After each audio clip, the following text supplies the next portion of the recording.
we know the verse, whether you have this verse on the song sheet.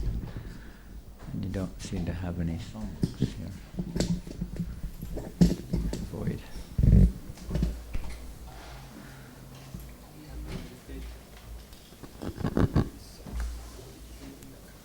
Yeah, but this one you have also?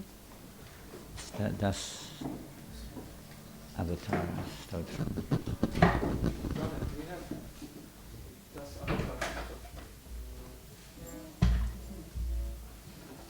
We only sing one verse, it's quite long.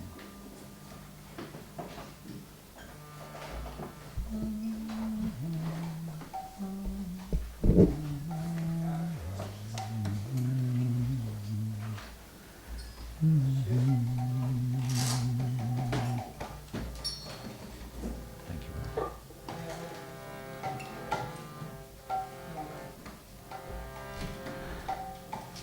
Today is the very auspicious day, Vijayadwadashi, Vamanadev, also the appearance day of Srila Jiva Goswami.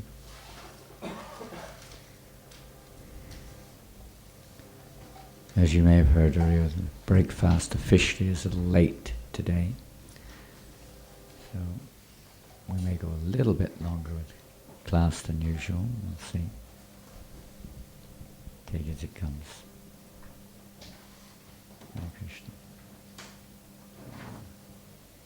We'll begin by singing. Oh, we have. Good. It's there. Huh? Verse number 5 of the Das Avatar Stotram. If you wish to follow.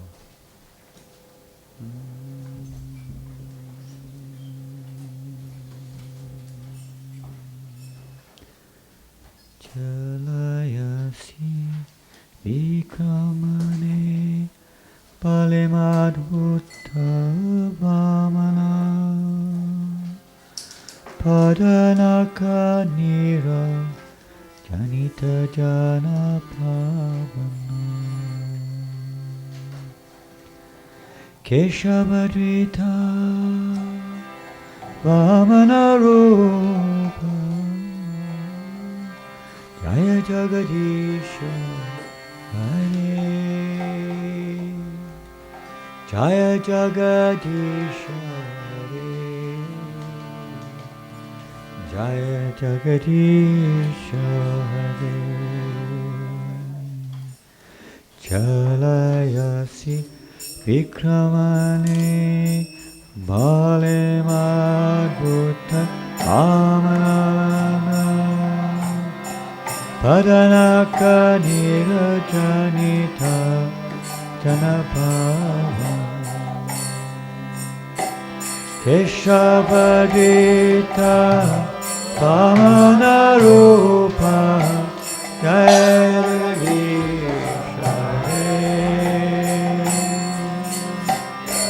Jagadish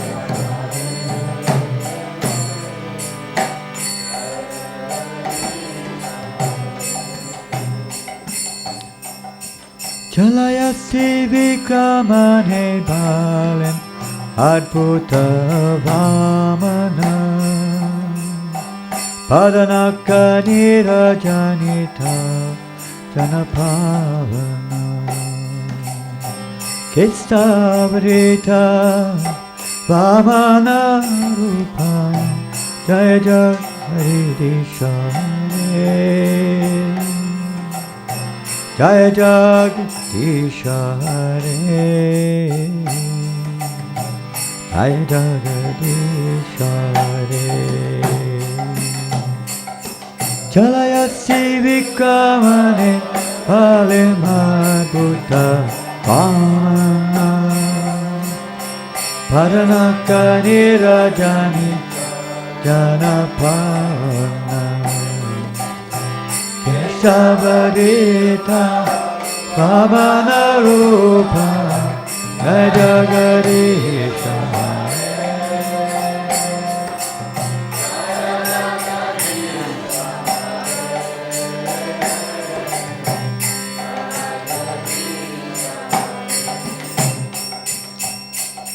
Keshavadrita Vamanarupa Jaya Jagadisha Hare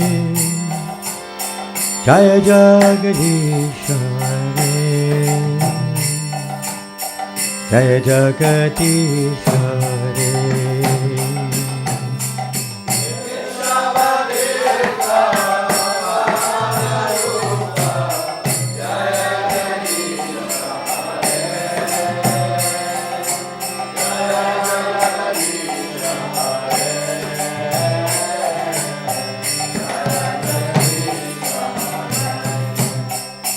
Jaya Vamanadev, Vamanadev, Vamanadev, Jaya Vamanadev.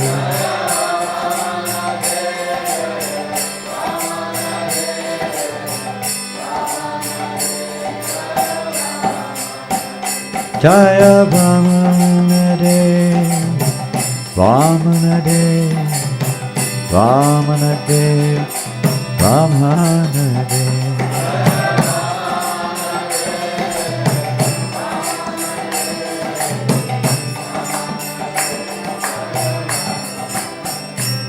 Jaya Vamanadev, Vamanadev, Vamanadev, Jaya Vamanadev.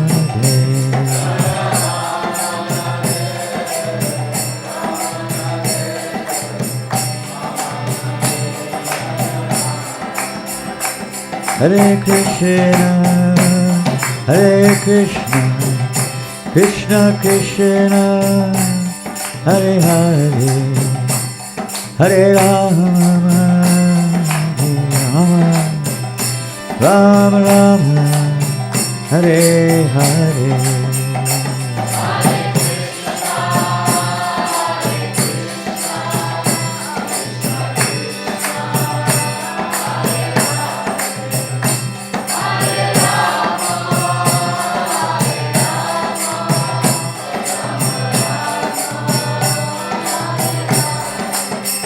Hare Krishna, Hare Krishna, Krishna Krishna, Hare Hare, Hare Rama, Hare Rama, Rama Rama, Hare Hare.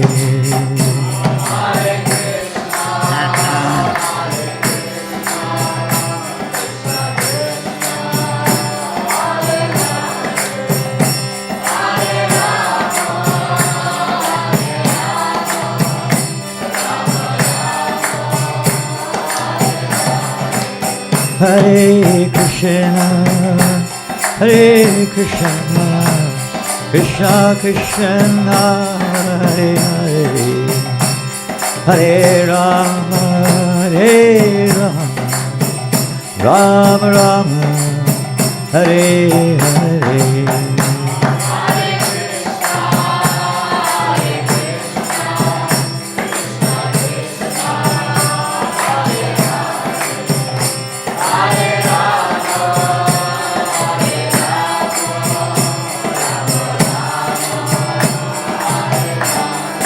Hare Krishna, Hare Krishna, Krishna Krishna, Hare Hare, Hare Rama, Hare Rama, Rama Rama, Hare Hare.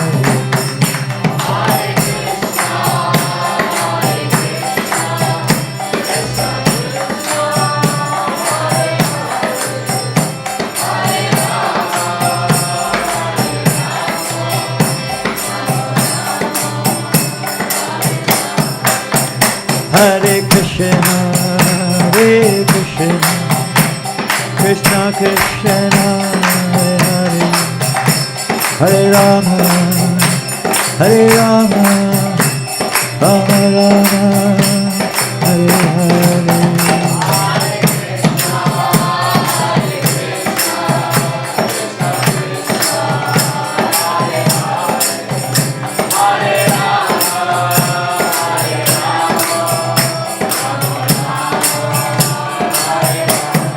Hare Krishna, Hare Rama, Hare Rama, Rama Rama,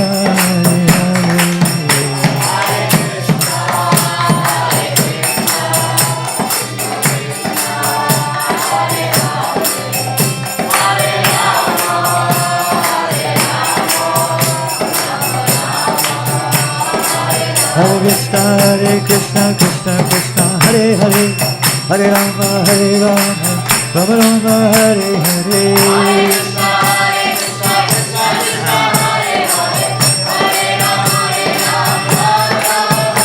Hare Krishna, Krishna Krishna, Hare Hare, Hare Rama, Rama Rama, Hare Hare.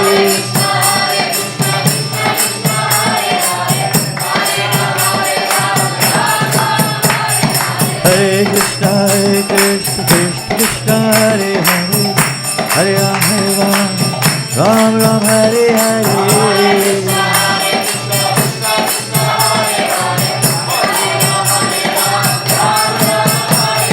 Hare Krishna, Krishna Krishna, Hare Hare, Hare Rama, Rama Rama, Hare Hare.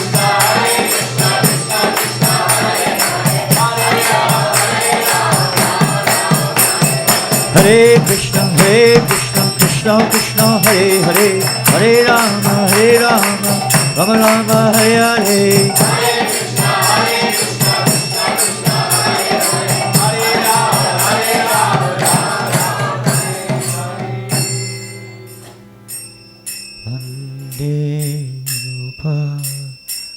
Sanatana Raghujago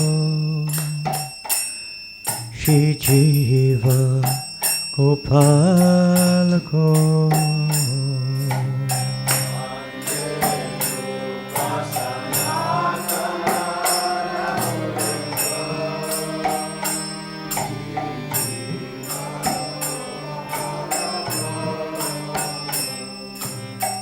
Vande Rupa Sanatana Raghujago Shri Jiva Gopalako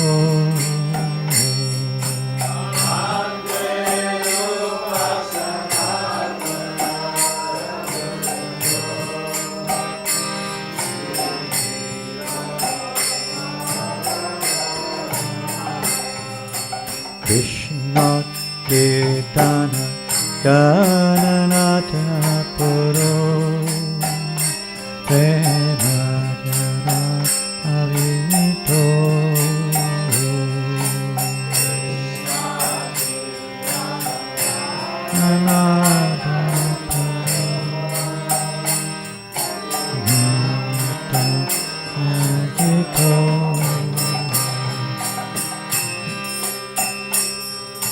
Dira Dira Jano Priyo Priya Koro Nitaro Pujito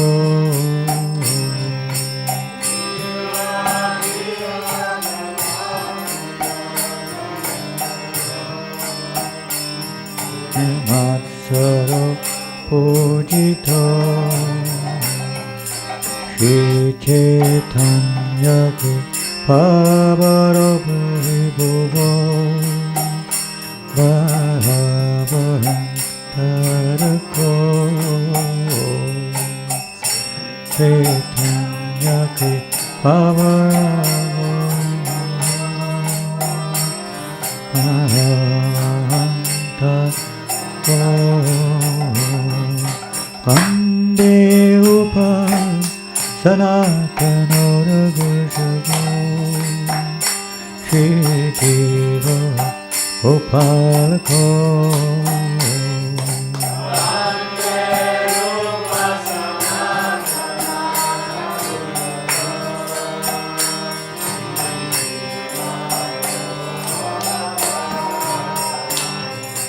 Jiva Gopalako Jiva Gopalako Srila Jiva Goswami Jiva Goswami Sila, Jiva Goswami Sila, Jiva Goswami.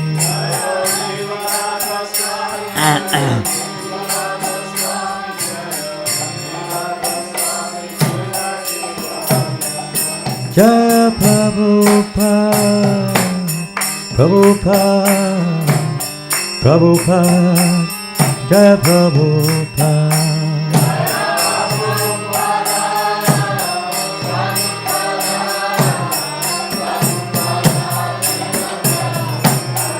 Jaya Prabhupada, Prabhupada, Prabhupada, Jaya Prabhupada.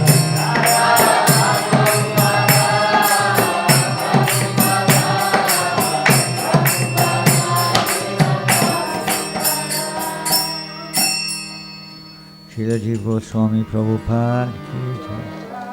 Jai Om Vishnupada Paramahamsa Parivajaka Tatar Satashi Shriman Srila A.C. Bhaktivedanta Swami Prabhupada ki. Anantagura Vaishnavinda ki. Namacharya Srila Haridas Thakur ki. Prem Sugahor Sri Krishna Chaitanya Prabhu Nityananda. Shri Advaita Gadadhar Shri Vasudeva Gaur Bhaktivedanta ki. Shri Shri Radha-Krishna Gopa Gopinath Shamakunda Radhakunda Kiti Govardhan ki.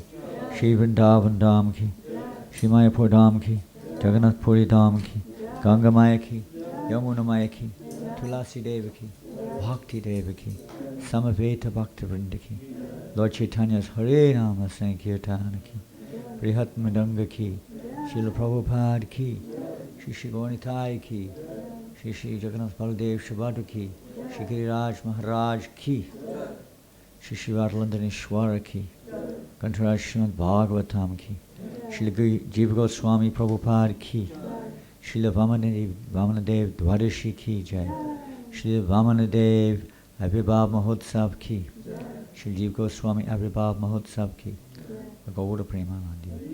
All glories to the assembled devotees. All glories to the assembled devotees. All glories to the assembled devotees. All glories to Sri Guru Srila Prabhupada. Nama Om Vishnu Padaya Krishna Prishtaya Bhutale Srimate Bhaktivedanta Swami Tinaya.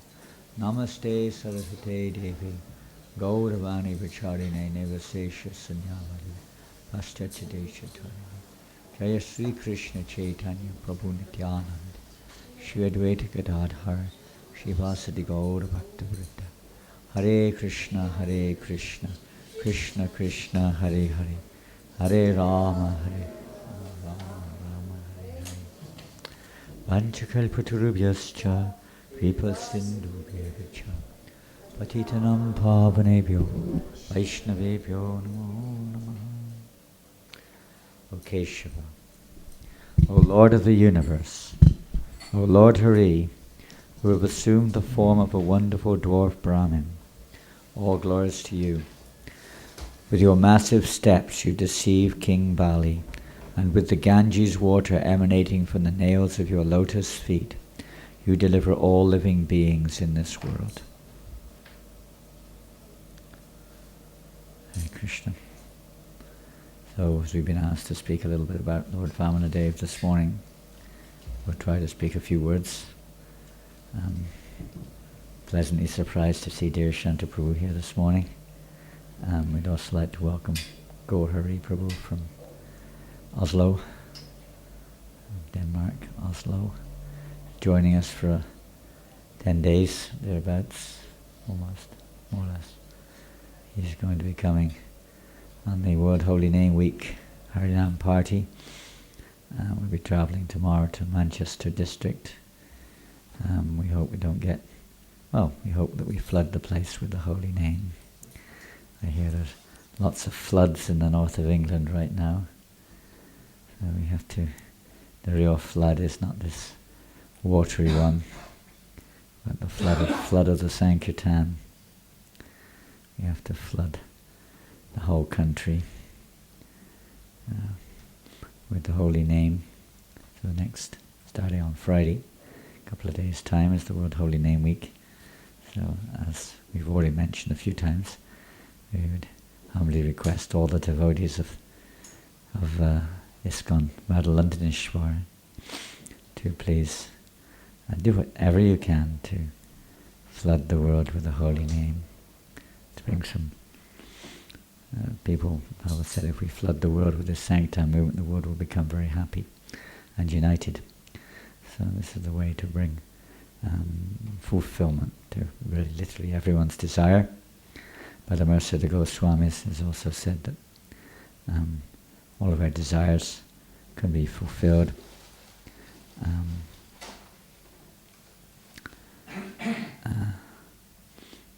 It's that verse sung by Narottam Das Thakur. Slipped my mind. How by serving the lotus feet of the 6 Goswamis, all the impediments on one's spiritual path will be removed. Echai Gosai Chari Kori Charana Vandanya Hoiti Vignanasha Vishnupuram. And all one's desires, all one's impediments will be removed, and all one's desires will be fulfilled by the mercy of the Goswamis. So we can pray today also to Srila Jiva Goswami to shower his mercy upon us. He's the greatest, sometimes known as Prabhupada, the greatest philosopher ever of all time. Even modern day philosophers or whatever. One time, and you may remember that, dear Shanta Prabhupada, back in 1972, here in the university, I guess it was Asian Oriental Studies or something, they had a display of the writings of Rupa and Jiva Goswami, and the big kind of banner introducing the exhibition was the writings of Rupa and Jiva Goswamis, two of the greatest philosophers the world has ever known. So they recognized that also, even though they were from India. And without a doubt, the philosophy, or let's say, the writings and presentation of Sri Jiva Goswami is beyond compare, vast.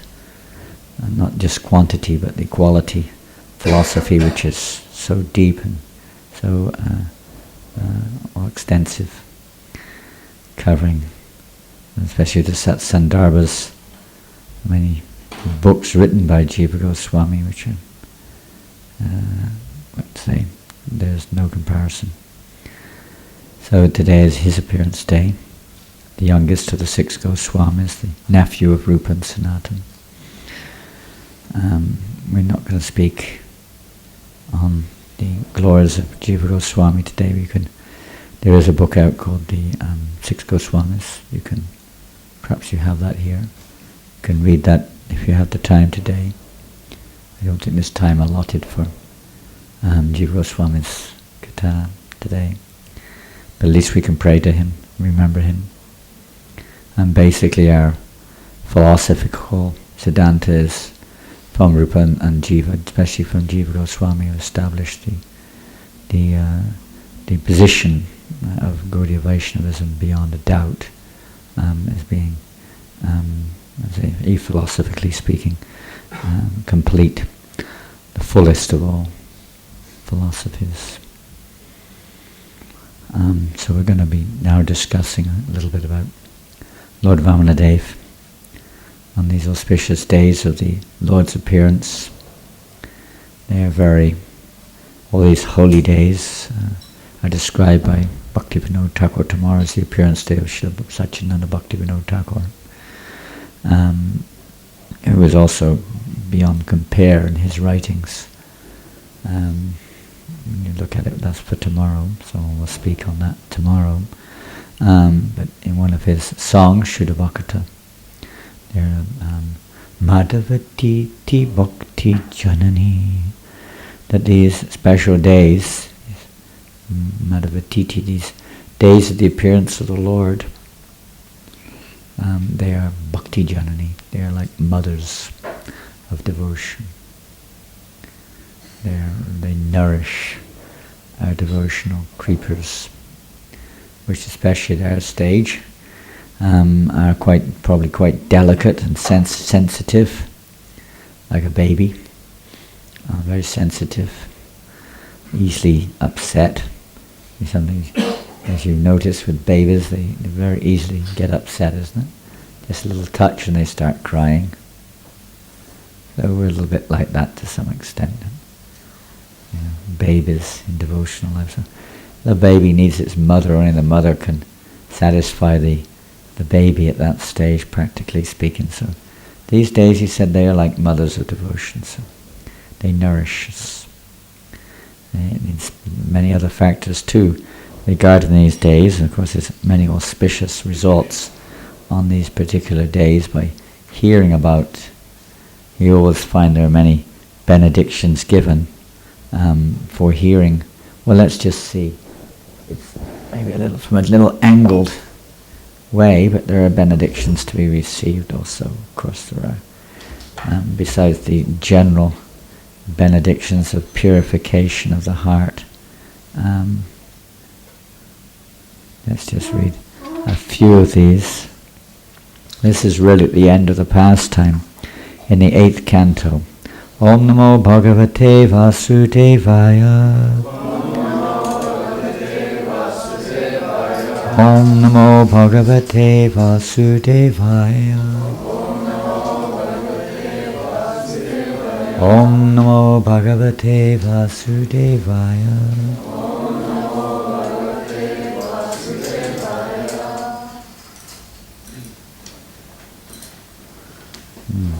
It's interesting, the 8th canto, I didn't realize it before, but if we really take it back to the beginning of this pastime of Vamanadev, referring to Bali Maharaj, it occupies almost the whole 8th canto, because we really go back where Bali Maharaj, as the leader of the demons, was battling with the demigods. And they had quite a few battles. It starts in this volume in chapter 5, and it goes right through to this chapter, chapter 30, which is really more than three quarters, not chapter 30, chapter 20, chapter 23. So it's about 3/4 of the whole 8th canto is related to this pastime. It's quite a lot. There's a 7th canto, most of it is related to Prahlad Maharaj. The 8th canto is mostly related to Bali Maharaj, who happens to be the grandson of Prahlad Maharaj.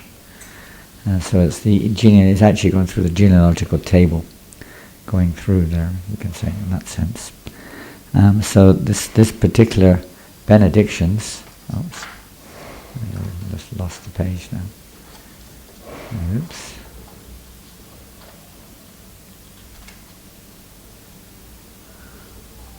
O Parikshit Maharaj, this is Sukadev Goswami speaking. Pleasure of your dynasty. I have now described to you everything about the wonderful activities of the Supreme Personality of Godhead Vamanadev. Those who hear about this are certainly freed from all the results of sinful activity. That's our ultimate goal, but it's certainly a necessary stage, Kleshagni, on our path of spiritual progress. Sinful reactions don't just come just from suffering or experiencing the reactions to our activity, but here it says sinful activity. The results of sinful activity is that we have material desires, material tendencies, and so on and so forth. Not just the direct reaction in terms of suffering, but the mere fact that we maintain our materialism. That's also a result of sinful activity. One who is subject to death cannot measure the glories of the Supreme Personality of Godhead. Who can think of another name of Vamanadev? Trivikram, thank you. That's the name mentioned here, actually. Trivikram, which of course means, what does that mean? What is Vamana? 3 steps. Trivikram. What is Vamana? Pardon? Dwarf. A dwarf. That's nice. You said it so clearly. In English, suddenly dwarf, so you can hardly hear what it means. Dwarf. A dwarf. A dwarf. It's dwarf, a dwarf. Were you born on Vamanadev's appearance day, Vamana? Pardon? More or less. His father named him Vamana. He was probably born on that day. He's not a dwarf anymore.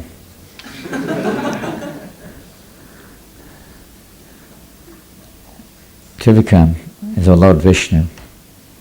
We'll start again. One who is subject to death cannot measure the glories of the Supreme Personality of Godhead, Trivikram, Lord Vishnu, any more than he can count the number of atoms on the entire planet Earth. No one, whether born already or destined to take birth, is able to do this. This has been sung by the great sage Vashisht. Yes, same with even the devotees, their glories are immeasurable. Friday is Haridas Thakur's Tirabhava, disappearance day. Lord Chaitanya glorified. Unfortunately, we won't be here. It's our favourite subject matter. But Lord Chaitanya glorified him. As if he had hundreds and thousands of tongues, glorifying the glories of Haridas Thakur is immeasurable, unfathomable. No one can fathom the glories of Haridas, Namacharya Haridas. So what to speak of the Supreme Lord? If one hears about the uncommon activities of the Supreme Personality of Godhead in his various incarnations, he is certainly elevated to the higher planetary system or even brought back home, back to Godhead. Param gatim. Yati pada param gatim. Goes back to Godhead. Whenever the activities of Vamanadev are described in the course of a ritualistic ceremony, whether the ceremony he performed to please the demigods, to please one's forefathers in Pitriloka, or to celebrate a social event like a marriage, that ceremony should be understood to be extremely auspicious. That's the last verse of this section. Just a little indication for those who are doing yajnas. This is just something from the Srimad Bhagavatam. It's quite commonplace that we describe, at least in brief, this pastime of Lord Vamanadev. Makes the whole yajna also very auspicious. Of course, what makes it all the most auspicious is the verse. Is there a verse on the board or not? No? Okay. Jolly good. I'm glad. Can go freely along in our own sweet or sour way, whichever you may take it as be. And it's funny, we're kind of starting from the back a little bit here at the end of this pastime, just so that we maybe have a little bit more of a link to what is going on. And what makes everything most auspicious, interesting enough, at the end of this particular pastime of the appearance of Vamanadev, of course, Bali Maharaj, who was basically cursed to go down to Satala Loka, lower planetary systems, which is not an ordinary planet, it's a Vaikuntha planet. The Lord has made a special arrangement for him because he was cursed by Shukracharya to go down like that, to lose all of his opulences. The Lord also, because he didn't fulfill his promise initially, also punished him in this way. So he went to Sutala, but there the Lord resided there with him constantly in that place, along with his family members and associates. A planet even more opulent than the heavenly planets in one sense. And later on, of course, he also became Indra. Officially, he became Indra. It's said that Vamanadev cursed him or sent him down, because if he hadn't done that, then especially Indra and the demigods, they would have been very disturbed after all of this. So he thought he'd get him off the scene for the time being. So he put him down there. And after he'd gone down, the Lord then asked Shukracharya, who was the spiritual master, and of course we'll hear that in a minute, very involved in the whole pastimes. Lord asked Shukracharya, so what was the fault in the performance of his sacrifice, whereby he had to be demoted, so to speak? If you don't perform the sacrifice, you may get demoted. In the Kali Yuga, the sacrifice, of course, is Yaga Sankirtanam prayer. So Shukracharya, very interesting, replied. And I'd like to read this verse first.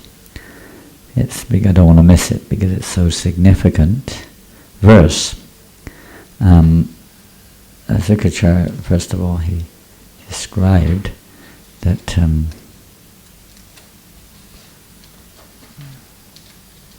if we can open the page now. Here we go.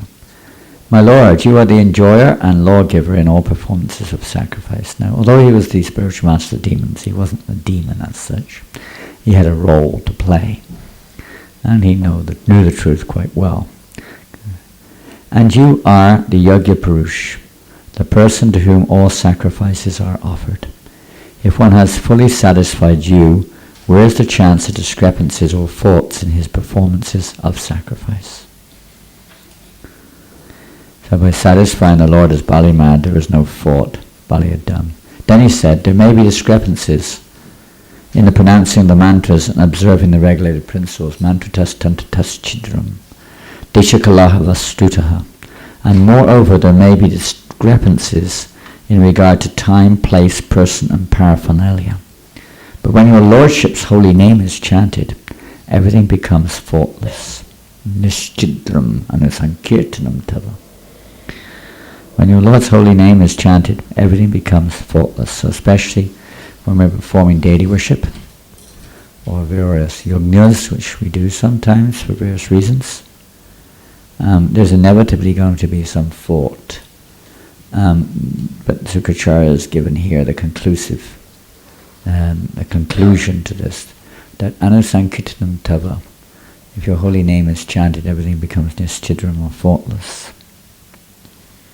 Not that we should chant the holy name with that intention in mind, as such, exactly, but in knowing that there will be faults anyway. But we should be chanting the holy name during all these various activities, deity worship. Anything we do is subject to a fault. Kaler dosha nide rajan astyeka mahangunad. Kali Yuga is ocean of faults, Kaler dosha. Full of dosha. Full of faults. So the chanting of the holy name is the only, not to say we're only to counteract the faults or the reactions of this sinful age that's there, but it is the only sure-proof or safe path to take. Even in the path of devotional service, Jiva Goswami describes that other limbs of devotional service are always subject to question. Many different questions may be there. But kirtan, he said, the chanting congregational, particularly Sankirtan, is beyond question, is infallible process. So this is the most, whatever other services we're doing, that's fine, but it should be accompanied, Jiva Goswami says, by the performance of Sankirtan. Whatever it is, serving prashadam, cooking prashadam, worshipping the deity, looking after babies, whatever we do, whatever we deem as devotional service, should be accompanied by the holy name, Krishna. This will, let's say, bear the fruit, then the fruit more likely will receive the fruit of that service. Also explains that this helps to keep us off the platform of ahankara, this false ego of identifying oneself as the doer. So now we're going to discuss a little bit about Lord Vamanadev's appearance. And the history, of course, goes back a long way. The fights between the demigods and the demons. This is always there in the material world, and to different degrees it's there now, although we don't really say it in terms of there are demigods and demons. Prabhupada said everyone on the planet right now is a demon, practically. At least all those who are fighting. You don't get any fights on this planet between demigods and demons, although some people claim to be so. They're really not. They're engaged in demoniac activities with demoniac purposes in general. There may be some degree of religiousness or godliness there. So to some degree it's there, but it's all very small in Kali Yuga compared to the clear-cut battles that took place before between the demons. They're like avowed enemies, generation after generation. The demons are also endowed with more good qualities than most of the so-called religious people of nowadays. They will perform many sacrifices, even worshipping Lord Vishnu sometimes, and worshipping the Brahmanas, offering sacrifices to the Brahmanas, offering charity, and so on and so forth, performing austerities. And they did a lot of demoniac things as well, but they did a lot of things on that side also. They knew that by doing those things they would get power. So sometimes in the course of history the demigods were defeated by the demons. Sometimes they would get the better of the demigods. Usually the demigods were victorious, but sometimes, for instance, there was a time when Indra offended Devasa Muni. And of course you don't go around offending Devasa Muni. Devasa Muni got pretty angry and literally cursed him to lose everything. So then of course the demons got right on top of them, and the demigods were running for their lives. And then of course they were advised, they went to Brahma, and Brahma advised them to worship Lord Vishnu, and then Lord Vishnu advised them then to make a truce. Make a truce with the demons. At the moment, that time factor was in favor of the demons. So make a truce with them, and I'll arrange that the whole pastime of the churning of the milk ocean took place. That's another story altogether. We don't have time for that, I don't think. But how the Lord advised them to perform this great activity, and out of that churning of that milk ocean, which the Mount Mandara was used as the churning rod, and Vasuki was the rope, and Lord Vishnu himself took the place of the support underneath the mountain. At first he wasn't there, and the mountain fell into the ocean. On the way towards the ocean also, the mountain crashed. The demons and the demigods, they all went to get Mandara mountain. They agreed to the truce. Bali agreed. He was in charge of the demons even then. And they agreed to this, and they were but the mountain was so heavy it dropped and crushed them all to death. The Lord came along, revived them all, and himself took up the mountain, carried it to the ocean, placed it there. They started churning, but there was no support, so down it went again, and then the Lord took the form of a tortoise, holding the mountain up and enjoying the itching sensation as the mountain was being churned by the demons and demigods. The demons thought, let us take the mouth of they wanted the mouth. They thought the mouth end was more auspicious, and they didn't want the tail end. They thought the tail was very inauspicious, so they took the head. Of course, out of the head came blazing fire and heat and smoke and everything. They got blackened and scorched. You can't, you get what you're meant to get. You can't trick and play around with the Lord and His energies. Anyway, after a long time they were churning and churning, get super duper tired. The Lord then entered into them all, the modes of maturity. Even Vasuki was wiped out to the max and was about to die practically. So the Lord entered all of them as the three modes of nature, goodness, mode of goodness into the demigods, passion into the demons, and ignorance into Vasuki, to sustain them all. This way the Lord was really present. Then he entered on top of the mountain also to keep it balanced. So he was below, above, and all around. The whole thing was really the Lord's doing. And they're churning, and eventually the Lord himself had to take the part of churning because they still weren't getting it together. And the churning began. He said, told them all, don't be too attached. Don't be too attached to this. Whatever comes out of this, don't get too attached. So all sorts of things started coming out. Poisons came out. Hala poison came out. And of course the story is there how Shiva, they called upon Lord, they didn't know what to do. All these poisons, deadly poisons, were coming out of the ocean. And so they called upon Lord Shiva to please save the situation. The Lord advised him, requested him to do that. The Lord works through his various agents when things are meant to be done. He doesn't say, and he empowers his various agents to do things he could do himself, but he empowers them. So Lord Shiva then drank up all this poison except for a little few drops, which ended up being quickly devoured by creatures like snakes and other poisonous things, jellyfishes and different things. Quickly got that poison, little drops there, so they become very poisonous. But basically he swallowed the whole ocean like that, poison. And then other things came out. Airavata came out, Chaishrava came out, Lakshmi Devi came out, Gandharvas came out, Apsaras came out, all kinds of creatures and things came out of the ocean, different types, because the Lord had told them all to throw in all kinds of vegetables, drugs, herbs, roots, fruits, all sorts of things. They put in the ocean, churning the ocean at the same time to procure this nectar. And nothing was coming. All sorts of things were coming out.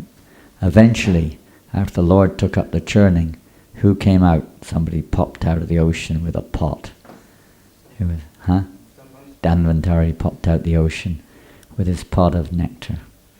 And the whole Ayurvedic science and all these other sciences came from this. And the nectar came out. So what to do?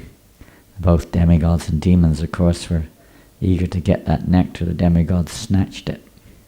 They got the pot. The demons rather snatched the pot. And they were quarreling and arguing and fighting over who should have the nectar.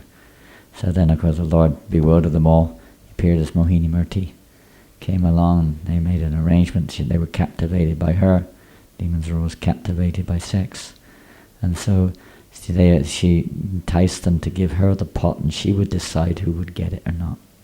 So they gave the pot to Mohini Murti, and Mohini Murti then, everyone was watching. She sat them all down in two lines, demigods in one place, demons in the other. Up and down she went, who to give the nectar to. So then she started giving it all to the demigods. The demons were so disturbed, but they were so infatuated with this Mohini Murti, they trusted her. They didn't know what to do. She was a woman, took a woman's form. So one of the demons, of course, in the famous pastime of Rahu, he immediately took on the form of a demigod, and somehow he disguised himself and sneaked into there. And then he also got a cup of this nectar. And of course, just as he drank the first drop, Mohini Murti, seeing that this is a demon, sliced off his head. But he already had a drop of nectar in there, so the head didn't die. So the Rahu planet still torments the Chandra, especially the moon, enemy, inimical to the moon and the sun. And so he was not killed like that, but he got a little bit of that nectar, so he remains like that.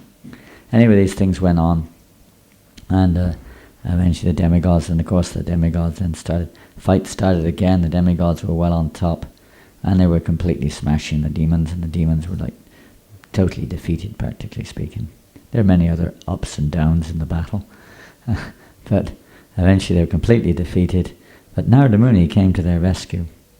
Narada Muni sometimes sides with the demons, so he kind of helped them, took them away. They were all smashed and this and that, and he took them to Shukracharya, and by the touch of Shukracharya they were revived, and they all came back to life again.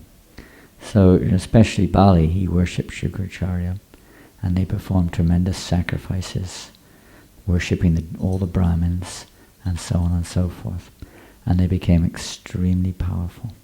And after Bali Maharaja performed all these various sacrifices, out of the fire came this particular chariot, practically an invincible chariot with a flag, special flag and a bow and quivers and different things. And then Prahlad Maharaj turned up, his grandfather, and gave him an eternal garland, never-fading garland, and various other things, armors and this and that.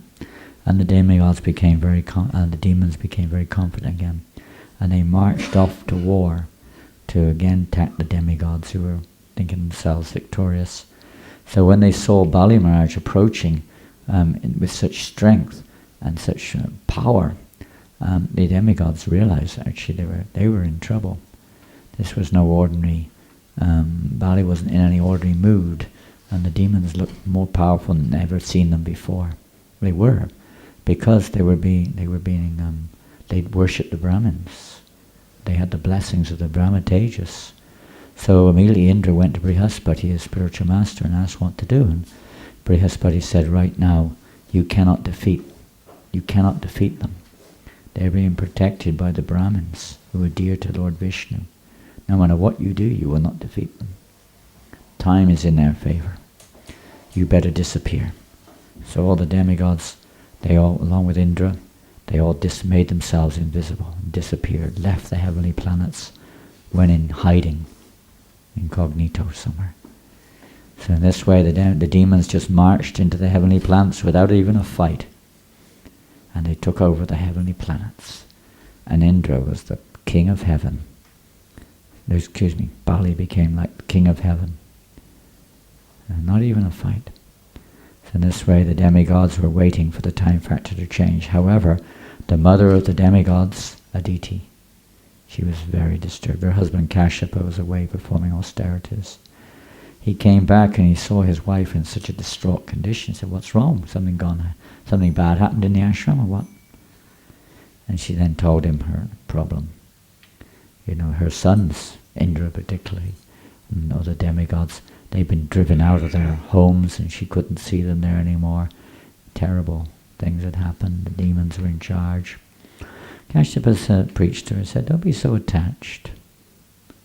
Ultimately Krishna's in control. We get what we get. Don't be too attached. Everything's going on by his will. This, that, the other." She didn't like it very much when he started preaching like this. She became even more depressed. He was very attached. So I said, "All right then, if you really, really insist, and you really want something, you do what I say." So then he instructed her and performed the Payo Vrata, of this particular kind of vrata, this vow. Only 12 days long, but quite intense, focused on worshipping a Lord Vishnu. You don't eat anything except for milk, lie on the floor and bathe 3 times a day, and you have a lot of worship and give a lot of charity to devotees and brahmanas and so on, especially on the last 13th day. And you have huge amounts of the best of everything, the brahmins, trying to evoke the mercy of Lord Vishnu, in other words.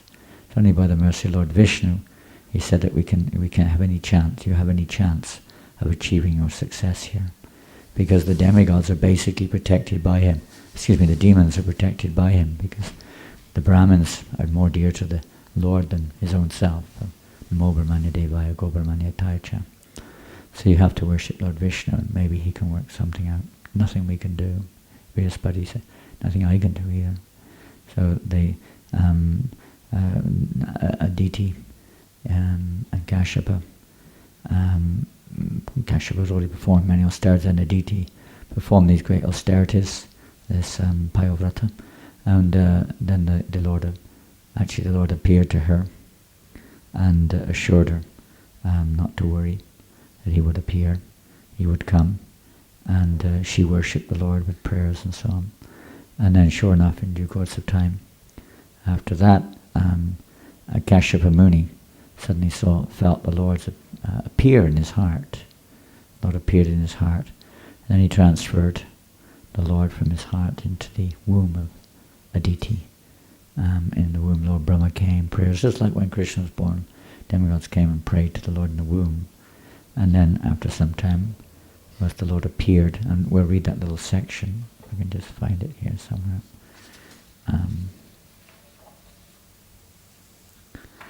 On the actual appearance of Lord Vamanadev. This is, okay. After Lord Brahma had thus spoken, glorifying the Supreme Lord's activities and prowess. This is the beginning of the 18th chapter, if you have one of your little things that have the whole Bhagavatam in. Glorifying the Supreme Lord's activities and prowess, the Supreme Personality of Godhead, who is never subject to death like an ordinary living being, appeared from the womb of Aditi. His 4 hands were decorated with a conch shell, club, lotus and disc. He was dressed in yellow garments, and his eyes appeared like the petals of a blooming lotus. He just appeared there in this forearm form, just like he did in the prison house of Kunks. The body of the Supreme Personality of Godhead, blackish in complexion, was free from all inebrieties. His lotus face, decorated with earrings resembling sharks, appeared very beautiful, and on his bosom was the mark of Srivatsa. He wore bangles on his wrists, armlets on his arms, a helmet on his head, a belt on his waist, a sacred thread across his chest, and ankle bells decorating his lotus feet. I don't think many babies appear like this. Can you imagine? Of course, he wasn't a baby in that sense. He was already fully grown and full size, 4 arms. It wasn't like a teeny little baby there, with all these things. He was full size. If this sort of thing had happened, that would really make history, I suppose. They don't believe, the modern historians, people, they don't believe these things. An uncommonly beautiful garland of flowers decorated his bosom. Because the flowers were extremely fragrant, a large group of bees, making their natural humming sounds, invaded them for honey. When the Lord appeared, wearing the Kaustubha gem on his neck, his effulgence vanquished the darkness in the home of the Prajapati Kashyapa. At that time there was happiness in all directions, in the reservoirs of water like the rivers and oceans, and in the core of everyone's heart. Happiness everywhere. It's like, it's like when the Sankirtan of Lord Chaitanya appears, saying the holy name, it's chanted. This is the same thing. The Lord's appearing makes everything in all directions happy, even the rivers and the oceans. And the core of everyone's heart. The various seasons displayed their respective qualities, and all living entities in the upper planetary systems, outer space, and on the surface of the earth were jubilant. The demigods, the cows, the Brahmins, and the hills, and the mountains were all filled with joy. On the day of Shravana Dwadashi, that's today, the 12th day of the bright fortnight in the month of Bhadra, when the moon came into the lunar mansion Shravana, at the auspicious moment of Abhijit, the Lord appeared in this universe. Considering the Lord's appearance very auspicious, all the stars and planets, from the sun to Saturn, were magnificently charitable. O King, when the Lord appeared on Dwadashi, the 12th day of the moon, the sun was at its meridian, so that Lord appeared at midday. As every learned scholar knows, this Dwadashi is called Vijaya, victorious. Conch shells, kettle drums, panavas, and anakas vibrated in concert. The sound of these and various other instruments was tumultuous. Being very pleased, the celestial dancing girls, the Apsaras, danced in jubilation. The best of the Gandharvas sang songs, and the great sages, the demigods, Manus, Pitas, and fire gods, offered prayers to satisfy the Lord. The Siddhas, Vidyadharas, Kimpurushas, Kinnaras, Charanas, Yakshas, Rakshasas, Suparnas, the best of the serpents, and the followers of the demigods all showered flowers on Aditi's residence, covering the entire house, while glorifying and praising the Lord and dancing. When Aditi saw the Supreme Personality of Godhead, who appeared from her own womb, having accepted a transcendental body by his own spiritual potency, she was struck with wonder and was very happy. Upon seeing the child, Prajapati Kashyapa exclaimed, "Jai, Jai!" in great happiness and wonder. The Lord appeared in his original form with ornaments and weapons in his hands. Although this ever-existing form is not visible in the material world, he nonetheless appeared in his form. Then, in the presence of his father and mother, he assumed the form of Vamana, a Brahmin dwarf, a brahmachari, just like a theatrical actor. So first of all, you could say he assured his parents, Kashyapa and Aditi, that not to fear, that their desires, or at least her desires, will be fulfilled. The Lord has indeed appeared before them, and there's no more need to worry. The whole universe, well, not the demons, of course, but the rest of the universe was very glad and joyful to see or hear about the appearance of the Lord from the womb of Aditi. And they knew very soon that their problems would be solved. At least they were confident. So then when the great sages saw this Brahmin dwarf boy, they were very pleased. And then they placed before them Kashyapa Muni, the Prajapati, and performed all the ritualistic ceremonies, such as the birth ceremony. At the sacred thread ceremony of Vamanadev, the sun god personally uttered the Gayatri mantra. He received the Gayatri from the sun god. Brihaspati offered the sacred thread, and Kashyapa Muni offered a straw belt. Mother Earth gave him a deer skin, and the demigod of the moon, who is the king of the forest, gave him a brahmadanda, the rod of a brahmachari. His mother Aditi gave him cloth for underwear, and the deity presiding over the heavenly kingdom offered him an umbrella. O King, Lord Brahma offered a water pot to the inexhaustible Supreme Personality of Godhead. The 7 sages offered him kusha grass, and Mother Saraswati gave him a string of Rudraksha beads. When Vamanadev had thus been given the sacred thread, Kuvera, king of the Yakshas, gave him a pot for begging alms. Kuvera, treasurer of the demigods. Mother Bhagavati, the wife of Lord Shiva and most chaste mother of the entire universe, gave him his first alms. Having thus been welcomed by everyone, Lord Vamanadev, the best of the brahmacharis, exhibited his Brahman effulgence. Thus he surpassed in beauty that entire assembly which was filled with great saintly Brahmins. After Lord Sri Vamanadev set a sacrificial fire, he offered worship and performed a fire sacrifice on the sacrificial field. When the Lord heard that Bali Maharaj was performing Ashvamedha sacrifices, he's performing 100 Ashvamedha sacrifices. If you can do 100 Ashvamedha sacrifices, you can get the job of Indra. That's you have a test usually when you go for a job interview. So you have to show your credentials. What do they call it? What's the word they use nowadays? CD? CV? CV. You have to show your CV. So if you want to become Indra, you've got to show your CV that you've done 100 Ashvamedha yagas. Otherwise you won't get the job. Indra gets real jealous sometimes. When Prithu Maharaj, when he was 99, he stopped 100. He was getting really envious. He thought, he's going to take over my post. I'd pull him down. So when the Lord heard that this Bali was performing the Ashvamedha sacrifice under the patronage of Brahmins belonging to the Bhrigu dynasty, the Supreme Lord, is full in every respect, proceeded there to show his mercy to Bali Maharaj. By his weight he pushed down the earth with every step. Just a little Brahmin boy, but of course he's not. The Supreme Personality of Godhead, and do anything he likes. He's not limited by his size anymore. In Prahlad Maharaj or whatever, they may look small, but they're not. They're very empowered in the case of Prahlad. In the case of Vamanadev or the Supreme Lord himself, can do anything. So now we're going to the scene of the famous pastime when Lord Vamanadev's appeared now. This is appearance day.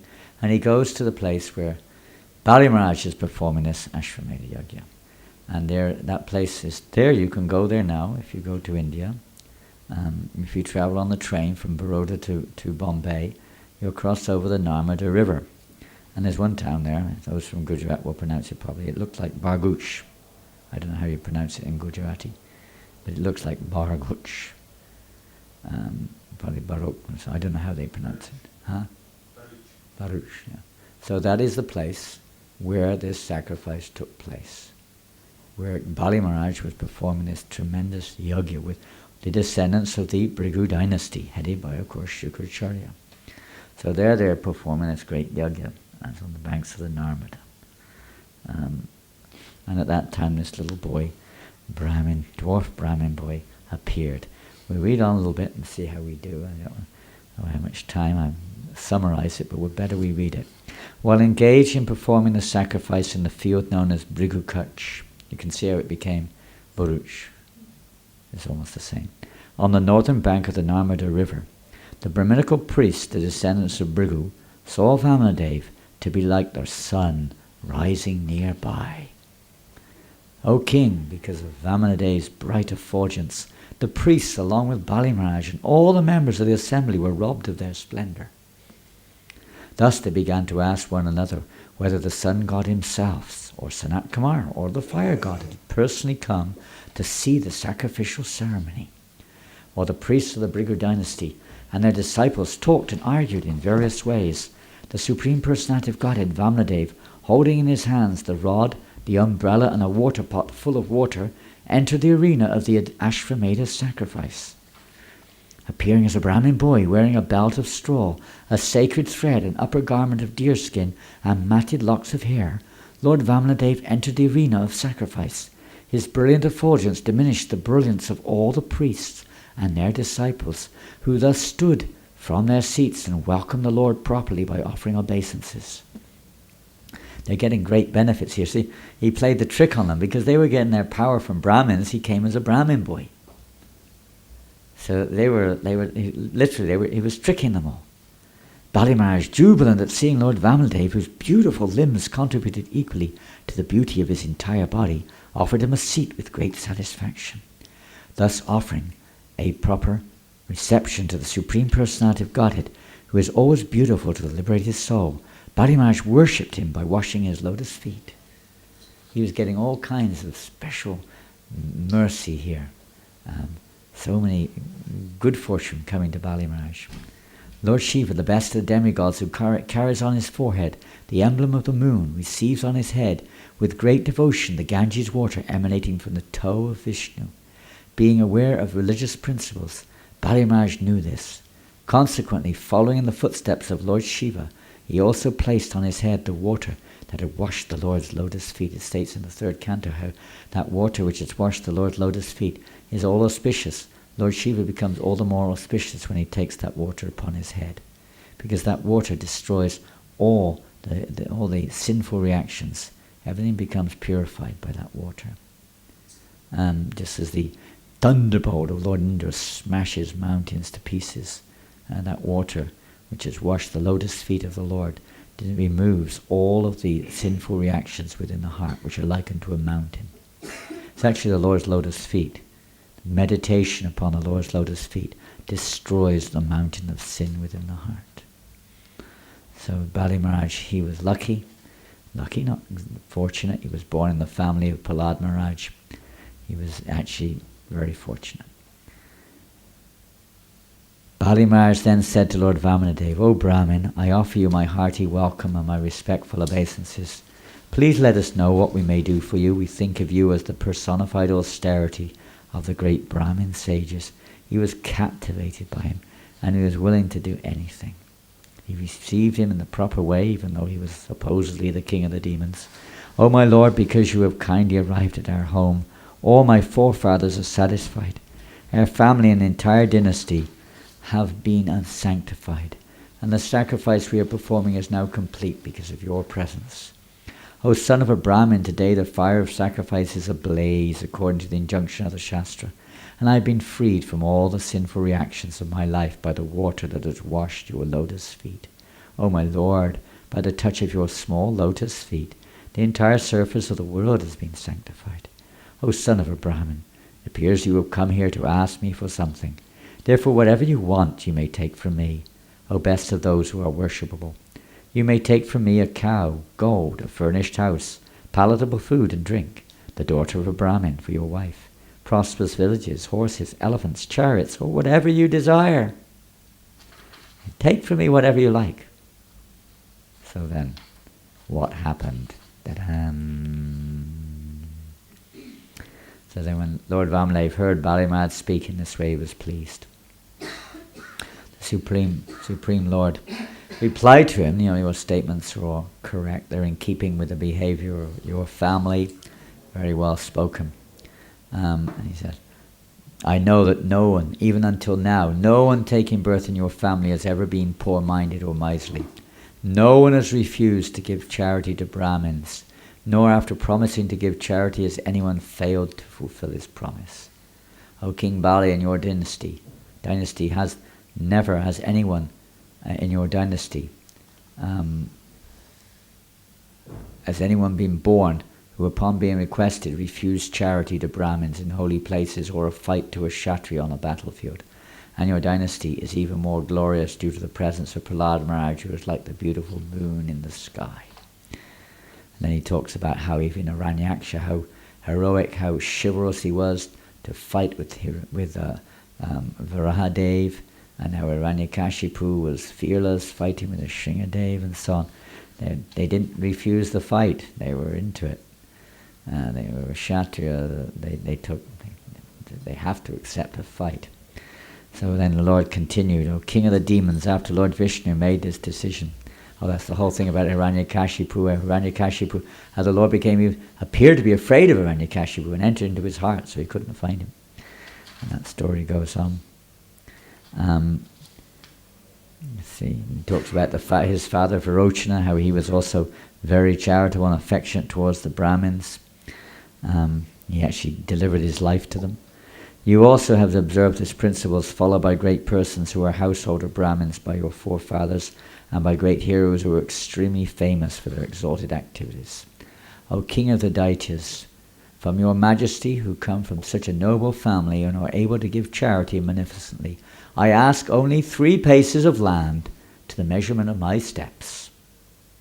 O king, controller of the whole universe, although you are very magnificent and are able to give me as much land as I want, I do not want anything from you that is unnecessary. Very important lesson.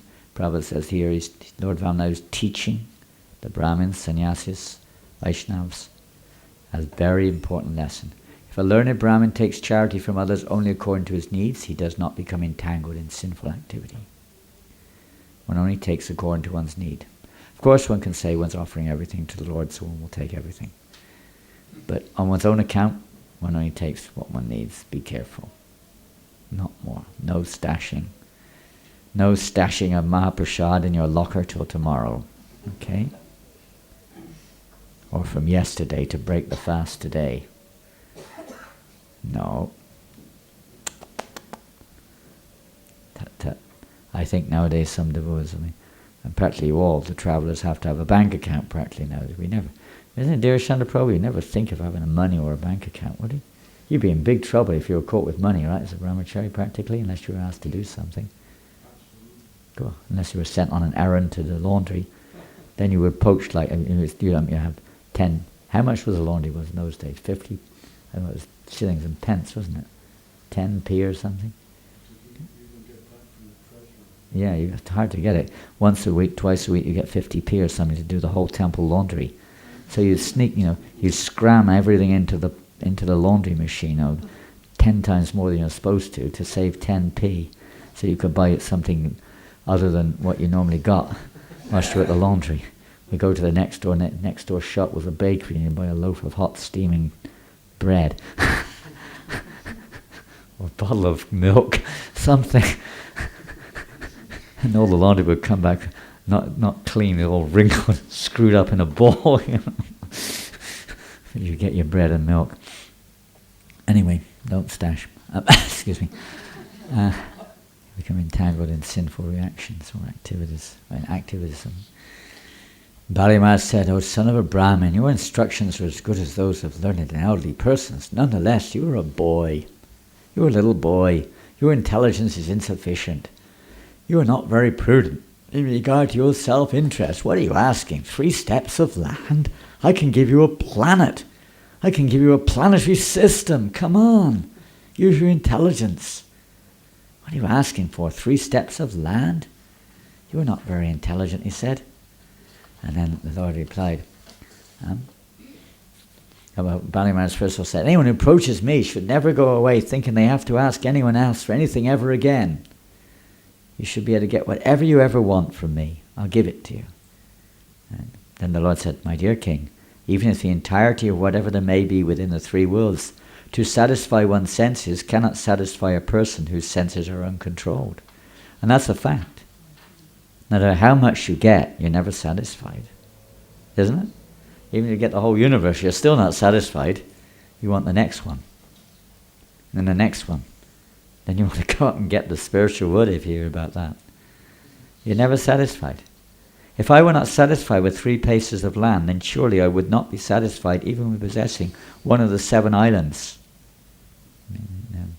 Planets divided up, and then within this particular sphere there are 7 islands, Jambudweep, consisting of 9 varshas. Even if I possess one island, I would hope to get others. And it's just that's how it happens. People are never satisfied. Never. Isn't it? Even if you do get your 50 gulab jamuns, you're still not satisfied. You can't eat anymore, but you wish you could have another one. We have heard that although powerful kings like Maharaj Prithu and Maharaj Gaya achieved proprietorship over the 7 dvipas, they could not achieve satisfaction or find the end of their ambitions. One should be satisfied with whatever he achieves by his previous destiny, for discontent can never bring happiness. A person who is not self-controlled will not be happy even with possessing the 3 worlds. There's so many wonderful purports here describing this important principle of how to be happy, of how to not take more than one's requirements, and be satisfied with what comes, whatever that may be. And he carries on in this line. Therefore, O king, from you, the best of those who give charity, I ask only 3 paces of land. By such a gift I shall be very pleased. For the way of happiness is to be fully satisfied, to receive that which is absolutely needed. So then, of course, Bali Maharaj smiled. All right, take whatever you like. And to confirm his promise, he took up his water, Vamanadev. Bali took his water pot and was about to perform Achman. Before giving in charity, he would do even Achman. And of course along came Shukracharya. Stop! Stop! Sometimes Kali tries to stop us going on Sankirtan. Stop! Don't go! It's raining. It's cold. You've got other things to do. You'll make a fool of yourself. They don't like it. What's the use anyway? Better things you could be doing. You're tired. You didn't sleep enough last night. You should chant extra. Now you're hungry. The person who's leading's not very good. Don't go out with them. They're in Maya. You might get in Maya if you go out. Maybe in the same way. Stop! Don't do it. Don't surrender. Whatever you do, don't go on Sankirtan, okay? You can think of something else to do. Try harder. There must be a good excuse. Hide in the cupboard until they're gone. Okay. I'm not here. Oh dear, I suddenly feel very sick. Oh dear, what's coming over me? Oh, I feel terrible. I just had a message from my wife. The baby has to go to the doctor immediately. Yes, we can always find some good excuse. So Shukracharya came along with an array of excuses. Stop! Don't do it! This boy's a cheat! He'll take everything away from you. If you go on Sankirtan, you'll lose everything. You will lose all of your material desires. Terrible! Don't do it. And he said, no, this boy is not an ordinary Brahmin. This is your enemy.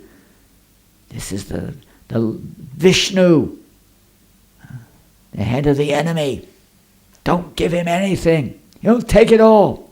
I tell you, if you fulfill your promise to give him, you'll lose everything. You'll become poverty-stricken. You'll go down to the lower planets. You'll be finished. Prabhupada says actually Shukracharya was more worried about himself than he was about Bali. As he'll be out of a job, he'll be on the dole queue. He'll be on the dole without his job. So he said he's now appeared in order to fulfill the demigod's Vardita's desires. And then he gave various other reasons why he shouldn't give. He explained that if by giving something in charity, it endangers one's own position, it shouldn't be given. He said, you have also, don't worry, you did not, when you made a promise, it wasn't preceded with the Om vibration. Therefore it is not binding. He went on and on and on with different ways. You don't need to do it, don't worry. If you do, you're a rascal. You do not know what a mistake you'll be making. Vamanadev will occupy everything. But he's a little boy, how can he occupy more than a few feet? He's not a little boy, he's Vishnu. You'll be unable to fulfill your promise. Even if you want to, you'll break your promise, and for that you'll be punished. Because you won't be able to satisfy him. You'll have to take up residence in hell, he said. Learned scholars do not praise that charity which endangers one's own livelihood. Charity, sacrifice, austerity and fruitive activities are possible for one who is competent to earn his livelihood. They're not possible for one who cannot maintain himself. So if you give, you won't be able to carry on. You're supposed to be giving charity to the Brahmins. You won't have anything to give. It's all gone. You'll be finished. Anyway, he goes on with different arguments. We already mentioned Om. Therefore the safe course is to say no. Although it's a falsehood, it protects one completely. It draws the compassion of others toward oneself, and it gives one full facility to collect money from others for oneself. Say no. Nonetheless, if one always pleads that he has nothing, he is condemned, for he is a dead body while living, or while still breathing he should be killed. So if you give everything, you'll have nothing, and you just have to say no to everybody else. Anyway, falsity is never condemned in certain situations. To bring a woman under control in joking, marriage ceremony, earning one's livelihood, when one's life is in danger, in protecting cows and Brahminical culture, or in protecting persons from enemy's hand, falsity is never condemned. So after hearing all that, Bali Maharaj, being advised by his spiritual master Sukracharya, remained silent. Then, after full deliberation, he replied, "As you have already stated, the principle of religion that does not hinder one's economic development, etc., is the duty of a householder. I also think that this religious principle is correct to fulfill one's promise. I am the grandson of Maharaj Prahlad. How can I withdraw my promise because of greed for money, when I have already said that I shall give this land? How can I behave like an ordinary cheater, especially toward a Brahmin? There is nothing more sinful than untruthfulness. Because of this, Mother Earth once said, I can bear any heavy thing except for a person who is a liar." That's a very important point, a very important purport, which is stated here. I do not fear hell, poverty, an ocean of distress, fall down from my position, or even death itself, as much as I fear cheating a Brahmin. In this way he decided to give the charity. He performed Achman. Sukracharya again said, tried to stop him when he was performing Achman by reducing himself to a tiny size. He entered the pipe and blocked the pipe. The water wouldn't come out, and it said that Bali took this is a story, one of the Puranas or something, took like a needle, poked it down the pipe to get the blockage out, pierced the eye of Shukracharya. So you see pictures of him with his eye bleeding sometimes. He refused to follow his spiritual master's instruction because it was contrary to the Siddhanta, which was taught to worship Vishnu and to follow, to be truthful to Brahmins. So he was a very difficult decision he had to make. And anyway, he did this, and then the Lord, of course, took his 3 steps. His first step, suddenly, that little Brahmin boy expanded to the universal form. And Bali Maharaj saw the universal form before him, with many hands holding all kinds of weapons and so on. He saw the whole lower and middle planetary systems within his body. And the Lord covered, with that form, the whole lower and middle planetary systems. Then with his second step, he covered the entire upper planetary systems. The toe of his little toe pierced through the universe, and of course it said that the Ganga came through at that point of time into the universe. Ganga came from different sources. Lord Brahma had earlier also worshipped Lord Vamanadev with the water from his Kamandalu, and that water was also considered Ganga. Different times, Ganga water merged together to form the Ganges water. So then with his third step, what to do? He didn't know what to do. Nowhere to put it. Now what am I going to do? Bali, where am I going to put my third step? Bali Maharaj was totally humiliated. He had nothing. Arrest him. Arrest him. So Bali Maharaj was arrested. They tied him up with the ropes of Varuna. Tied him up. He was bound up like a slave, humiliated. In that position, he surrendered to the Lord. My Lord, I cannot break my promise. I have to fulfill my promise. You have taken everything with your 2 steps. All I have left now is my head. And he placed his head. And the Lord put his foot on Bala's head to fulfill his promise. So he gave his head. He surrendered fully, therefore he's known as one who perfects his life through Atmani Vedana, who gave everything. At that point of time, in that situation, bound up, humiliated, totally nothing, he had nothing left, surrendered everything. The demons became angry, many of them tried to attack. The Lord's associates killed them all. And he was completely lost, humiliated, finished, you could say, about to be condemned to go to hell. At that point of time, Lord Brahma, Prahlad Maharaj came on the scene. Prahlad Maharaj then appeared before Bali, his grandson, and started praising the Lord, how merciful you are to take everything away from him. You are very kind in this way. You take everything away from someone who misuses it to help deliver them from this material world. In this way you've been very kind to Bali. And then Lord Brahma appeared and was about to speak. But Lord Brahma, before he could get a word in edgeways, along came Vindhyavali. Vindhyavali is the wife of Bali. So she came along and she butted in.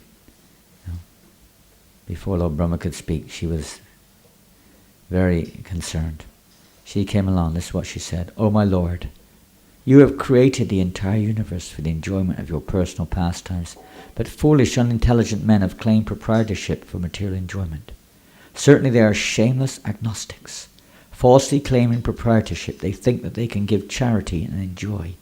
In such a condition, what good can they do for you, who are the independent creator, maintainer and annihilator of this universe?" What she said, basically, was addressing her husband. Prabhupada discusses this in one lecture. And he says that Vindhyavali was calling her husband an agnostic fool, puffed up, thinking that he was the proprietor. And still this fool has not learned his lesson, thinking that he is the owner of something to be given in charity. And now he's thinking he's fulfilled his promise by giving in charity 3 steps of land. He's still a fool. That's basically what she's saying. My Lord, even though my husband now may be thinking now he's fulfilled his promise, but he still hasn't realized he had nothing in the first place to give. It was all yours in the beginning. This is the lesson to be learned, that we cannot keep anything. Everything will be taken away. Bali also said that. Why not give it now? We're going to lose it at the time of death anyway. But the point is, we're still thinking it's mine to have or to lose. So Prabhupada said that Vindhyavali was far more advanced in spiritual life than Bali Maharaj. She understood that we have nothing to give. The illusion is to think that we have something to give. From the present situation to the realized situation, that's part of the stage we go through, but it's not actually a self-realized stage. Of course, Bali maybe say is playing a part, he became a Mahajan. But in principle, his activity was not on the level of a surrendered soul, but one who surrenders everything. There's a difference between the two. So Vindhyavali was a surrendered soul, far more advanced, Prabhupada said, than Bali Maharaj. So in this way, Vamanadev took everything away. And then Lord Brahma came and spoke and asked him, please release him. How much more punishment can you give to him? He's lost everything. You've bound him up. You've humiliated him. His wife's chastised him. What more do you need? And so then they released him, and then he went, okay, down you go. And then Prahlad Maharaj came, and the whole dynasty, whoever was there, they all went down to Sutala. And then we already heard the result of Lord Vishnu and talking to Shukracharya, and the benedictions from hearing this wonderful, wonderful pastime. Bali Maharaj has become the most famous amongst the demons and unbelievers, for in spite of being bereft of all material happiness, he is fixed in his devotional service. So he became a great devotee, the great Mahajan, devotee of the Lord, and later on he also obtained the actual position of King Indra. The Lord gave it to him in many years to come, for about, I think, 30,000 years, I can't remember, a long time. Okay, well that's the result of surrendering to Krishna, is you may seem to lose everything, but you gain everything. As Dhruva Maharaj also when he saw the Lord, he said, I don't want anything else. Now I've got the most valuable gem. Everything else is like a broken piece of glass. So if we can try to remember these points and this pastime of Lord Vamanadev today, and help to remove all the obstacles on our path of devotional service, all the attachments for material sense enjoyment, and hopefully we can also surrender everything in devotional service. Jai Shri Vamanadev Dwarashi Ki Jai. Lord Vamanadev's appearance day Ki Jai. Gaura Premanandi.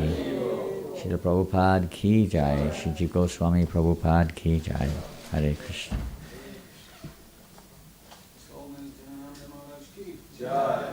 It's maybe getting a bit late. You're having prasad now. We're almost at breakfast time anyway.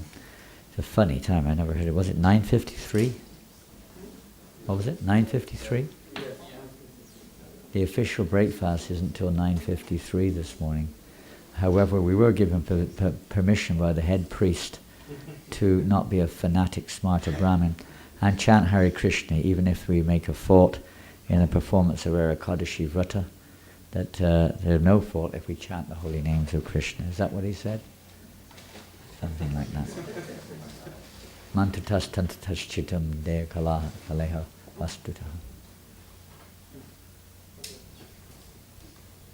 Everything becomes faultless. Hare Krishna. We're handing over now to Alexis or something.